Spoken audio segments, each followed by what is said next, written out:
Hello दोस्तों और आप सभी का स्वागत है मेरे चैनल पर। तो आज हम लोग पढ़ेंगे एंगल के बारे में, क्योंकि मैं तो एक्चुअली फिजिक्स पढ़ाऊंगा। तो मैं बेसिक मैथमेटिक्स ऑफ फिजिक्स, जो बेसिक मैथमेटिक्स होती है, जो हमें कोई भी क्वेश्चन सॉल्व करते हैं तो वहाँ पर डिफिकल्टी शो होने लगता है। क्यों? क्योंकि यहाँ पर हमारे यहाँ पर मैथ वीक होती है। तो चलो आज मैं बेसिक से बताना चाहता हूँ तुम्हें कि ज़्यादा मैथमेटिक्स नहीं पढ़ना है। फिजिक्स को न्यूमेरिकल बनाने के लिए हमें उतना मैथ आना चाहिए ताकि हम क्वेश्चन को सॉल्व कर सके। क्योंकि नीट के स्टूडेंट वो मैथ कहाँ से पढ़ेगा, उसके पास समय ही नहीं है। जेई वाले तो पढ़ लेते हैं। तो चलो आज मैं बेसिक नीट और जेई के पॉइंट ऑफ व्यू से मैं बेसिक मैथमेटिक्स ऑफ फिजिक्स पढ़ाऊंगा कैलकुलस वाला चैनल पर। ठीक है, चलो एंगल बताते हैं। एंगल क्या है, एकदम सिंपल भाषा में समझना, कोई घटना नहीं है। तुम फ्री पेन ले लो। चलो, एक देखो, एक लाइन ऐसे खींचो। ठीक है, इसको नाम दे दो रिफरेंस लाइन। अभी हम समझा रहे हैं, इसको लाइन दे दो reference line. This is a reference line. ठीक है,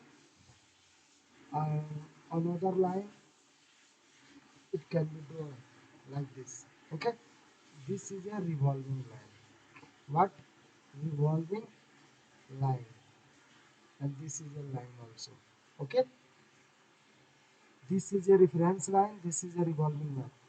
तुम क्या करो, एक एक कोई लाइन को फिक्स कर दो। फिक्स, उसको रोटेट मत करना, उसको फिक्स कर दो। और दूसरा कोई लाइन ले लो यहाँ से सटे हुए, जैसे दो पेन ले लो। एक पेन को फिक्स रखो और दूसरे पेन को कुछ ऐसे घुमा दो। तो जो जो घूमता है ना उसको रिवॉल्विंग कहते हैं, और जो फिक्स रहता है उसको रिफरेंस लाइन कहते हैं। Is it okay? अब देखो, फिर देखो, हमें एंगल बताना है। एंगल होता क्या है? एक्चुअली एंगल मीन्स क्या होता है? कोण होता है। ये होता क्या है? ये एंगल कब बनता है? कोई झुकता है तब ना बनेगा। जैसे देखो, इन दोनों के बीच में झुकाव है, तो इसी को ना इंक्लाइनेशन कहते हैं। इंक्लाइनेशन, इसको हम कहते हैं इंक्लाइनेशन। इसको बोलते हैं झुकाव। तो देखो, एक एक लाइन है फिक्स है, दूसरी लाइन है रोटेट कर रहा है। तो इन दोनों के बीच में क्या हो रहा है? झुकाव हो रहा है। इसी को हम एंगल कहते हैं। अब देखो, ये कहाँ किस पॉइंट पर मीट कर रहा है, इसको हम दे देते हैं रिफरेंस रिफरेंस पॉइंट। अब देखो, डिफिनीशन बन गया, हो गया।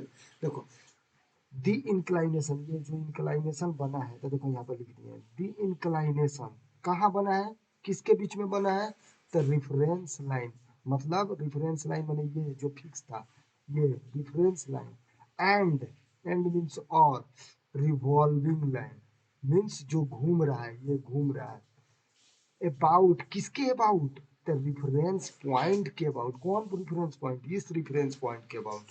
It's called angle. खत्म। अब तो कोई भी बना लेगा। इंक्लाइनेशन, इंक्लाइनेशन झुकाव। अब मान लो एक इधर जा रहा है, एक इधर जा रहा है, इधर जा रहा है। मान लो फिक्स रिफरेंस लाइन है। आई देखो, ये पॉइंट है, दोनों मिल रहा है तो रिफरेंस पॉइंट बोल देते हैं। इसको रिफरेंस लाइन बोल देते हैं, इसको रिवॉल्विंग लाइन बोलते हैं। इन दोनों के बीच में होता है इंक्लाइनेशन, इसको हम लोग कहते हैं क्या? एंगल। ठीक है, अब तुम्हें एक और बात बताते हैं। हमेशा एंगल को हम लोग मेजर करेंगे किसमें? डिग्री और रेडियन में। किसमें? डिग्री, ऐसे। ठीक है, एंड रेडियन, रेडियन। ठीक है, तब तुमसे कोई पूछेगा, जैसे देखो यहाँ भी आप एग्जांपल के लिए देख सकते हो, इन दोनों के बीच में एंगल बन रहा है। इन दोनों के बीच में झुकाव, इंक्लाइनेशन है तो एंगल है।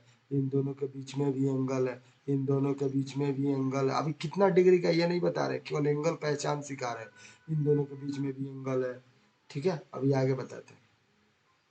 Is it clear? तो देखो, एक 180 degree is equal to pi radian. बस इतना आप याद रखो। मैं इसके बारे में डिटेल बताता हूँ, क्योंकि लॉन्ग वीडियो नहीं बनाना चाहता। देखो, क्योंकि आप लोगों को और भी तो सब्जेक्ट देखनी है। तो देखो, 180 डिग्री, बस इतना याद रखो, 180 degree equal to pi radian. Okay,